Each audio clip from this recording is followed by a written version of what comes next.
Johnny Cream here with my dream episode of the cream filling. I'm going to eat more than I have ever eaten, trying to get like 30 dishes and drinks in me today. Let's go.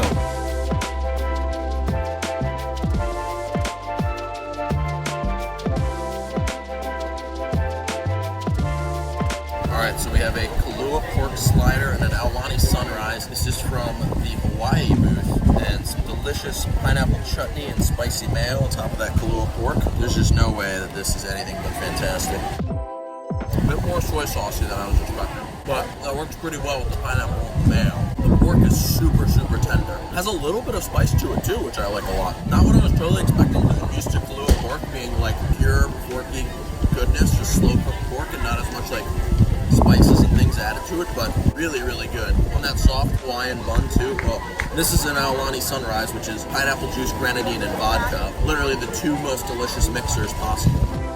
Oh yeah, really good. Barely taste the vodka. Reminds me a lot of a Danny Classico cocktail, actually. That's me. Pretty similar to that.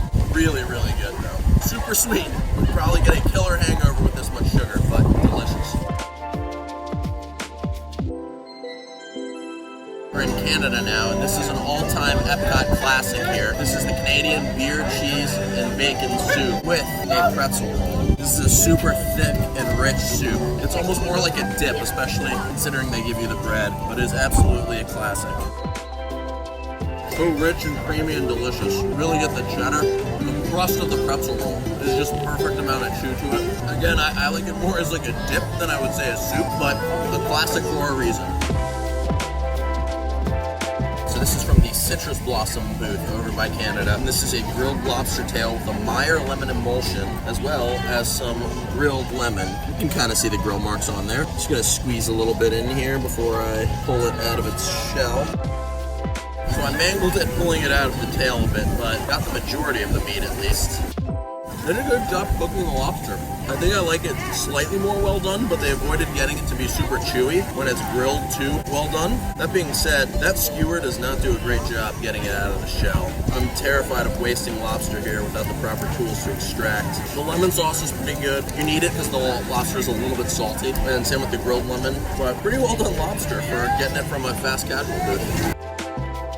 Now we are inside of the Taste of Epcot tent, where we hit up the Festival Favorites booth as well as the mac and cheese booth. We have a seafood fisherman's pie. This is from the Ireland booth in years past. The kielbasa with a potato pierogi and onions, and that is from the Poland booth in years past. And from the mac and cheese booth, we have some regular mac and cheese with some Orson cheese on the side. Love that idea. And this is a Guinness and Bailey's milkshake, which sounds and looks amazing. I'm gonna jump into the fisherman's pie first. Ooh, yeah, look at that. Mashed potatoes just getting browned. Oh, wow, there's lobster in here. Oh, man, I had a big chunk of lobster in that. It's a little more soupy than stewy underneath. The potatoes are nice and creamy, but wow, I did not expect lobster in there. It's like a nice thin lobster soup. And that chunk of lobster was not an anomaly. There's a lot of lobster buried under that mashed potato. All right, pleasant surprise. Now I'm gonna cut into this pierogi here. Give you a little bit cross-section of just mashed potatoes inside. I think I'm just gonna try to go for one perfect bite here. Some onions on top, some kielbasa, some sour cream, pierogi at the center of it all. Very good. Kielbasa and pierogi, definitely natural partners. The chewiness and meatiness of the kielbasa goes really well with the softness, and let's be honest, slight blandness of the pierogi, which, not saying that in a bad way at all, makes a great canvas to add other flavors too, like these onions, like the kielbasa, like the sour cream. Last of the foods, go in for some of that mac and cheese. I'm a huge mac and cheese guy, like any sane American. I'm gonna get a little scoop of that boursin on top. Boursin's just like a garlic and herbs creamy cheese. Wow, that's delicious, and I love the boursin with it. It's really cheesy and a little bit salty in a good way. And then that boursin, it gives you that garlic and herbs to it, element you're not used to in mac and cheese. But I really like it. Oh yeah, that's fantastic. I feel a little weird jumping from garlic and herbs cheese to a chocolate beer and Bailey's milkshake, but those are the perils of this job.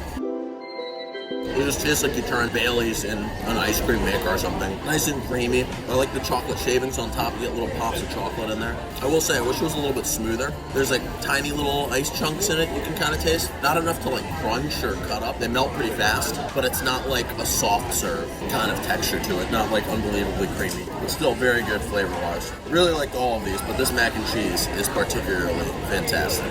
Alright, so this is from the France booth, and it's escargot with some nice garlic, parsley, butter in a very crisp pastry shell.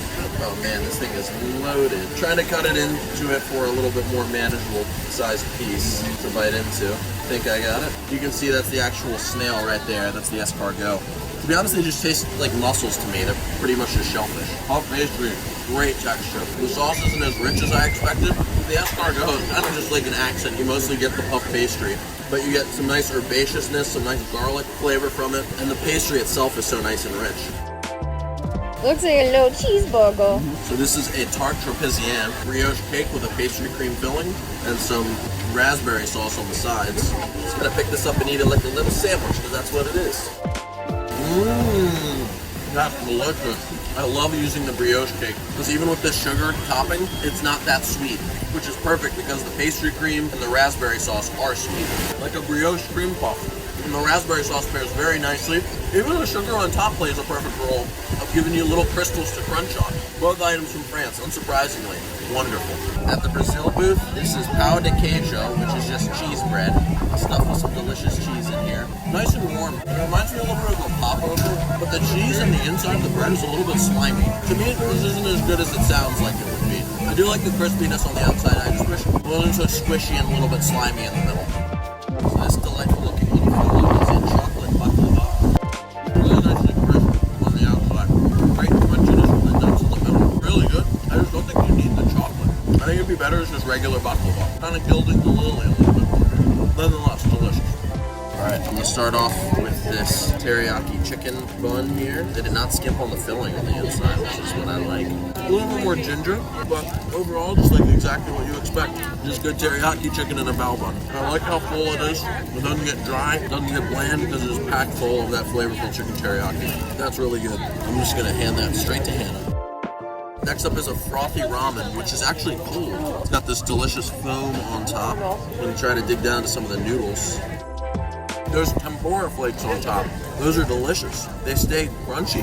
The ramen itself is still nice and chewy. It's cold ramen. The foam has a nice soy sauce thing on top. What I really like is the surprise of this tempura crunchies in there. That was the best part. Then this cute little guy is the chirashi sushi flower pot. So some salmon and some salmon roe furikake on top of rice. I'm gonna like it better without the leaf that I just had. But the sushi itself, you got the fish eggs bursting with a lot of flavor. The rice underneath has gotten a little bit, not stale, but like stuck together. Wow, the rice goes way further down than I thought too. It's a tiny bit salty for my taste, and I don't think I need this much rice, but the sushi on top I really like. The salmon is nice and buttery. I like the roe. I like the furikake.